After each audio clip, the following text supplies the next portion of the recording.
He told his friends he had everything he'd ever wanted. A stable marriage. A dream home in a quiet Texas neighborhood. A partner who believed in him, supported him, built a life with him. Marcus Ellington was the kind of man people respected. A school principal. A mentor to hundreds of students. A man whose presence filled a room, not with noise, but with calm authority. His husband, Nathan, was younger, charming in a softer way. The kind who always smiled in photos. The kind who hugged just a little tighter in public. To anyone looking from the outside, they were solid. Established. Happy. But just before sunrise on March 14, 2022, the Ellington home erupted with chaos. The 911 call came in at 5:42 a.m. "My husband's been shot. He's bleeding everywhere. I think someone broke in. Please send someone, please." The dispatcher tried to calm him, but Nathan was frantic. His voice was cracking. His breathing was uneven. You could hear the panic. The desperation. But there was something else buried in the call, a tone you couldn't quite name. The kind of thing that lingers in your ears after you've played it a few times. Police arrived within minutes. The front door was unlocked. The alarm system had been disabled. Marcus Ellington, age 42, was found on the floor of the master bedroom, a single gunshot wound to the chest. No sign of forced entry. No signs of struggle. No weapon at the scene. Nathan was pacing in the kitchen, hands shaking. He told officers he'd heard a noise. That he woke up, panicked. That he found Marcus collapsed, gasping, blood pouring through his white undershirt. He kept repeating the same words. Why would anyone do this? Who would do this? Detectives did their best to offer him comfort, but they were already scanning the room. Something didn't line up. The window by the back door was slightly cracked, but unbroken. The back gate was latched from the inside. Nathan's clothes were clean. There was no blood on him, no marks, no injuries. And yet, he claimed to have held Marcus in his arms. The medics tried to revive him. For nearly 20 minutes, they worked in silence, then in urgency, then in futility. At 6:13 a.m., Marcus Ellington was pronounced dead. Husband. Educator. Friend. Gone.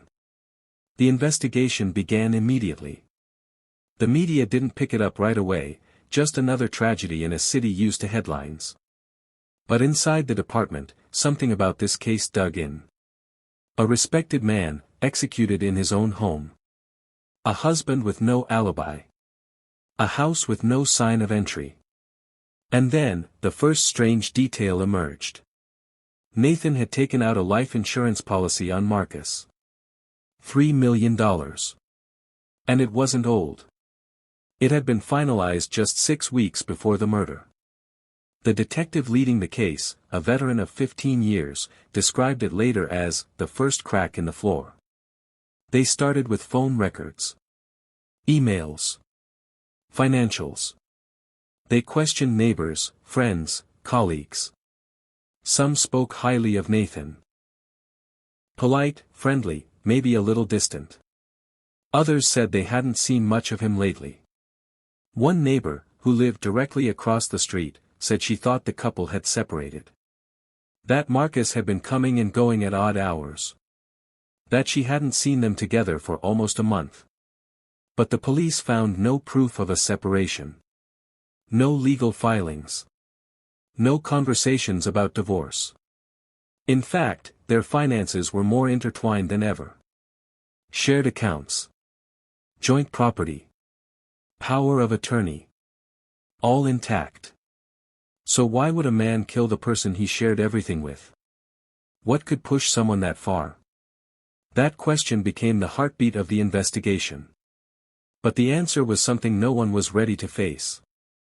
Because when they dug deeper, into the messages, the private apps, the hidden photos, what they found changed everything. And it started with a name. Jace. Jace Nolan was 19 years old. Bright-eyed, reckless, and barely on the edge of adulthood. His Instagram painted the life of a boy constantly in motion: gym selfies, pool parties, late-night drives. He lived in Austin, just 90 minutes from the Ellington's quiet suburb. His name first appeared in Nathan's call log 4 months before Marcus was killed, but the messages didn't start until 2 weeks later. What began as innocent banter escalated fast. Within days, the tone changed. Playful. Intimate. Explicit. Investigators traced it all: texts, disappearing photos, voice notes sent at 2 a.m. Nathan had used a hidden folder app disguised as a calculator. What it held was far more than secrets. Dozens of screenshots. Pictures of Jace with captions like, "This is what real love looks like." Messages where Nathan called Marcus a burden. Screenshots of airfare, apartment listings in Miami, even mock-up business logos for a luxury wellness brand the two had planned to start together. Detectives sat with Nathan's iCloud account for hours. Each file opened added another weight to the motive. But the messages alone weren't enough. Not yet. To build a case, they needed to understand the people involved. And that started with Marcus. Born in Shreveport, Louisiana, Marcus Ellington grew up in a strict Baptist household. His father was a pastor. His mother taught piano. He was the oldest of 3. Disciplined. Quiet. A natural leader even as a kid. He graduated from LSU with honors, moved to Texas to take a job teaching 10th grade history. Within a few years, he became one of the youngest principals in his district. Staff described him as the calm in the storm. Tough, but fair. Students respected him. Parents trusted him. He met Nathan in 2015 at an education conference in Dallas. Nathan, a former teacher turned consultant, was presenting on digital learning tools. They connected over coffee, spent the evening walking through downtown, and by morning, Marcus had cancelled his return flight to spend another day with him. They married 2 years later. Quiet ceremony. Family, close friends, a rented vineyard. Everyone said it felt right. Real. People talked about how happy Marcus looked. How safe Nathan seemed. For a while, things worked. They bought a home together. Took vacations. Hosted friends. But by late 2021, something had shifted. And no one could explain it. Marcus had started spending more nights in his office. He stopped posting photos of them. His emails to Nathan sounded more like business memos, short, to the point, almost cold. At first, friends thought it was stress. Then they thought it was distance. Now they feared it had been something far more calculated. Nathan, by contrast, was always seen as the dreamer. He moved fast. Talked fast. Made plans without ever slowing down. He was magnetic, especially when he wanted something. But people close to Marcus said he was also difficult. Passive-aggressive. Always in control. And there was a pattern. They'd argue, Nathan would disappear for a few days, then come back with gifts. Apologies. Promises. Marcus always forgave him. Until the final month of his life, when even those closest to him said something in his voice had changed. He had started making backup copies of financial records. He had started looking into separate accounts. He had even confided in a coworker that he was considering a clean break. But Marcus never made it that far. Because while he was building a way out, someone else was already designing an ending. When investigators pulled phone tower data, it placed Nathan's phone in the house during the estimated time of the shooting. But more importantly, it showed that just hours after the murder, before he even called Marcus's family, Nathan had contacted Jace. The message was short. Just 4 words. "It's done. We're free." From that moment on, the case turned. This wasn't a burglary. This wasn't a break-in gone wrong. This was something else entirely. And prosecutors knew, they needed to move fast. Because if Nathan was willing to kill the man he married, there was no telling what else he'd do to keep the truth buried. 2 weeks after Marcus Ellington's death, the tone around the investigation shifted. What had once been a quiet inquiry into a tragic home invasion was now an all-hands case with federal agents, digital forensic teams, and the district attorney herself watching every move. The insurance policy, $3 million, had been signed just 3 months before Marcus was killed. Nathan had been the sole beneficiary. And the most damning detail? Marcus didn't initiate it. The paperwork had been drawn up by a private insurance firm in Houston, pushed through by an agent who said Nathan handled everything. The signature on the final page? Sloppy. Uneven. Almost rushed. When investigators compared it to verified samples of Marcus's signature from school documents, banking forms, even his passport, they weren't the same. Forensic handwriting analysts later confirmed the worst, it was a forgery. The house showed no signs of forced entry. No broken windows. No damaged locks. Yet Nathan told the 911 dispatcher that someone had broken in. He had said it so confidently, like he'd rehearsed it. But inside the bedroom, police found a second set of gloves, smaller, tighter fitting, stashed beneath a loose floorboard in the hallway closet. When forensics ran tests, the DNA inside belonged to Jace Nolan. And that changed everything. Detectives now had 2 men. One dead. One grieving. And a third, barely legal, whose DNA had no business being in that house. Jace was pulled into questioning quietly. No press. No alerts. Just a sealed room, 2 chairs, and a recording device. At first, he denied knowing anything. Claimed he'd never been to the house. Said he didn't even know Marcus. But investigators played audio from a wiretap that had been placed on Nathan's phone days earlier. In it, Nathan told Jace, "Don't say a word. We planned this together. You're safe. Just keep your mouth shut and we'll be rich." Jace went pale. He asked for a lawyer. But it was too late. That recording had pierced the story wide open. The details began to spill. The murder weapon had been registered to a cousin of Jace's in New Mexico. It had gone missing during a supposed camping trip 2 months before. Ballistics matched it exactly to the bullet found in Marcus's chest. Jace confessed to being in the house, but claimed he never pulled the trigger. He said Nathan had promised him everything. A new life. A new apartment. Unlimited money, in Jace's words. He said Nathan had told him Marcus was abusive. That he'd threatened them. That they had no choice. But the evidence told a colder story. There was no proof Marcus had ever laid a hand on Nathan. No police reports. No ER visits. No messages suggesting fear or threat. In fact, the messages showed Marcus pleading. Asking for honesty. Begging for the truth. "I know there's someone else," he had written, 1 week before he died. "I just want you to be honest. I don't deserve this." Nathan never replied. Instead, he bought bleach, gloves, and a burner phone 2 days later. A neighbor's doorbell camera, ignored in the first sweep of evidence, later revealed the sound of a gunshot at 1:37 a.m. followed by 2 distinct shadows exiting the house.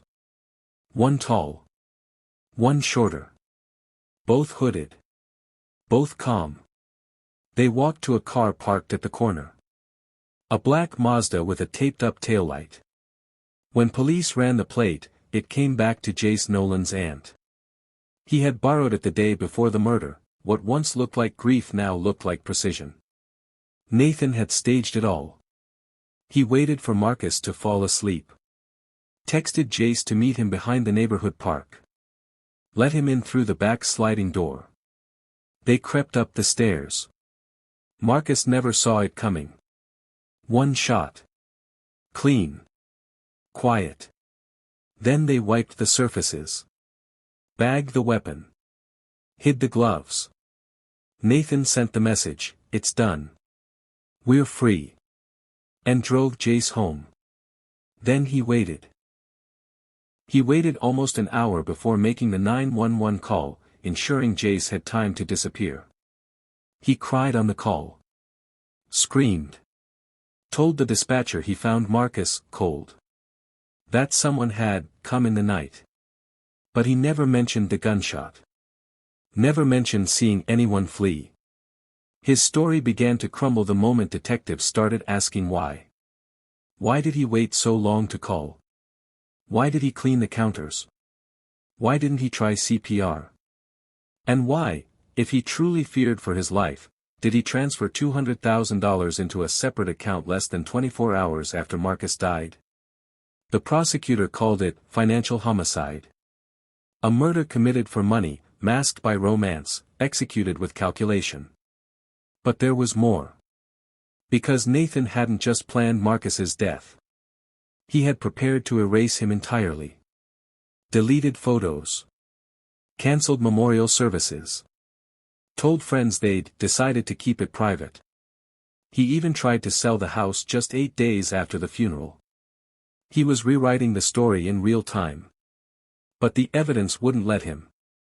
And the trial was just beginning. The trial began on a stormy Monday morning in downtown Austin. Reporters stood in clusters along the courthouse steps, umbrellas trembling against wind gusts, cameras already rolling before the courthouse doors even opened. Inside, the energy was different. Cold. Tense. The kind of silence that stretches just a little too long before a storm finally breaks. Nathan Cole entered the courtroom wearing a charcoal gray suit that didn't quite fit his frame. He looked thinner than he had months ago, gaunt even, like the weight of the charges had slowly drained the color from his skin. He didn't look at Marcus's family. Not once. But they watched him. Marcus's mother sat in the front row, a small silver urn clutched in both hands, her knuckles white.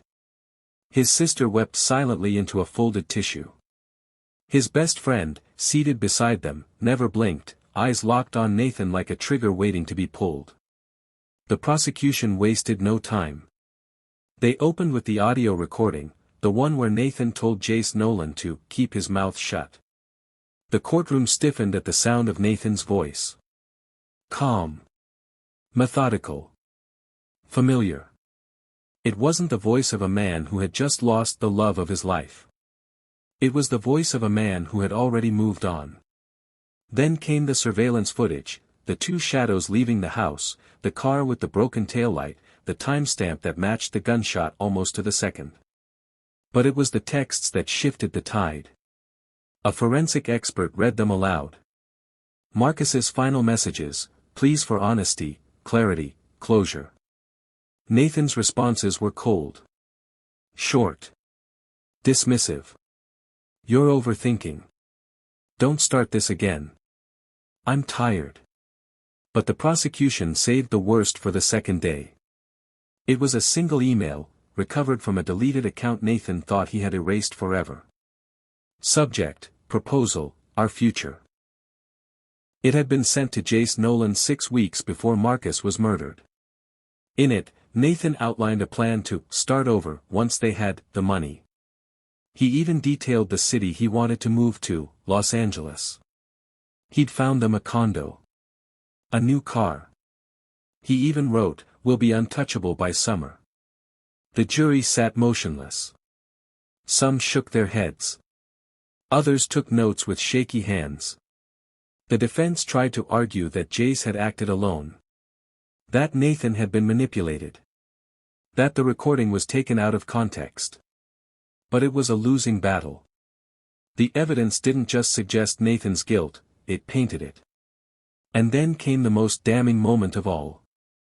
Jace Nolan took the stand. His voice trembled as he spoke, hands twitching in his lap. He said Nathan had promised him love. Freedom. A future. He said he hadn't wanted to go through with it. That he stood in the hallway shaking, gun in hand, waiting for Nathan to call it off. But Nathan never did. He told me Marcus was a monster, Jace said through tears. That we'd never be free unless he was gone. Then he paused. He said it would be quick. And it was. One shot. To the chest.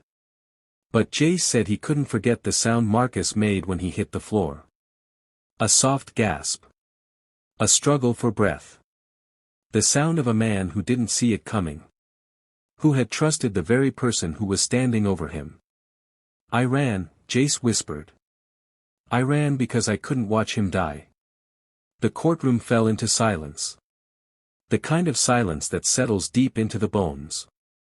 Nathan showed no reaction. No tears. No remorse. Just a faint twitch in his jaw as he stared ahead, unmoving. The prosecution rested their case. The defense didn't bother to call Nathan to the stand. The closing arguments were brutal. The prosecutor stood before the jury and held up a photo of Marcus on his wedding day, the one he never got to experience. The tuxedo, the boutonniere, the soft smile on his face as he looked into a future he didn't know had already been stolen from him. This was the man Nathan Cole promised to love, she said, voice breaking. And this is the man Nathan Cole murdered, for money, for lust, and for freedom from a life he chose. The jury deliberated for just under 5 hours. When they returned, no one spoke. The foreman stood. Hands shaking. Voice low. We, the jury, find the defendant, Nathan Cole, guilty. Of first-degree murder. Guilty. Of conspiracy to commit murder. Guilty. Of insurance fraud. Guilty. On all counts. Nathan's head dropped, but still, no tears. Only when the judge read the sentence, life without parole, did he close his eyes. And when he was led away in cuffs, he didn't glance back at Marcus's family. He didn't say a word. He just disappeared behind the heavy courtroom doors. The prison doors closed behind Nathan Cole on a Thursday afternoon. It was raining again, same as it had been the day of the verdict. Same as it had been the morning Marcus bled out on his hardwood floor. There was a quiet symmetry to it, as if the universe insisted on marking certain moments with storms. Nathan never apologized. Not once. Not to Marcus's family. Not to the judge. Not to the community that once looked up to him as a shining example of professionalism, compassion, even love. In the weeks after the trial, he refused interviews. Refused visits. He stayed silent behind bars, disappearing into the routine of a man whose life had narrowed to 6 by 8 feet and the echo of a future he could never reach. Marcus's family, on the other hand, began the slow and brutal process of rebuilding. His mother, Evelyn, launched a scholarship fund in his name, one that would support LGBTQ+ youth pursuing careers in mental health, just like her son once had. She called it the Marcus Light Project, and it gained national attention within months. Donations poured in from across the country. Strangers sent letters. Survivors of abuse, young queer people estranged from their families, wrote stories about how Marcus had once helped them, how he listened when no one else did. His sister, Camille, wrote a memoir. She titled it, The Room Where He Was Taken, and it became a quiet bestseller. Not because it sensationalized the crime, but because it didn't. Because it stayed with the moments people often look away from, the ones where grief sinks into your skin and you wake up months later with it still lodged in your throat. She described the voicemail Marcus left her the night before he died. She wrote about sitting on his bedroom floor days later, running her hand along the edge of the dresser, not knowing whether to scream or sleep. She wrote about how Nathan had hugged her at the hospital, just hours after the murder. How he'd cried against her shoulder. How she believed him. Jace Nolan was sentenced to 30 years with the possibility of parole. He took a plea deal in exchange for testifying against Nathan. During his sentencing, he spoke for over 20 minutes, weeping throughout. He told the court he would live every day with what he'd done. That he hadn't just taken Marcus's life, but helped destroy every life Marcus touched. Some believed him. Some didn't. He was sent to a medium-security prison in Louisiana. He now teaches GED classes to other inmates. The house Marcus died in was eventually sold to a young couple who didn't know the story. They repainted the walls, tore up the floorboards, replaced the back door where police had found the footprints in the mud. In the years that followed, the case became a touchstone. Podcasts dissected it. Documentaries followed. Law schools studied the evidence trail, calling it a perfect example of digital forensics meeting motive. But for those who had known Marcus, who had loved him, none of that mattered. What mattered was that he never got to grow old. Never got to laugh in the soft arms of a morning he thought would be his wedding day. Never got to see his patients again. Never got to forgive himself for believing love would protect him. Every year on the anniversary of his death, friends gather at the community center where he once volunteered. They light candles, share stories, play the playlist Marcus made for his wedding. It ends with his favorite song, an acoustic cover of "Somewhere Only We Know." And every year, just as the last note fades, the room falls silent. Not out of ritual, but out of respect for a man who was taken by someone who said, "I do," while quietly planning, "I'm done." And in that silence, you realize the true horror of this case wasn't in how Marcus died. It was in how easily it was done by the person he trusted most. What do you think justice really looks like in a case like this? Was 30 years enough for Jace?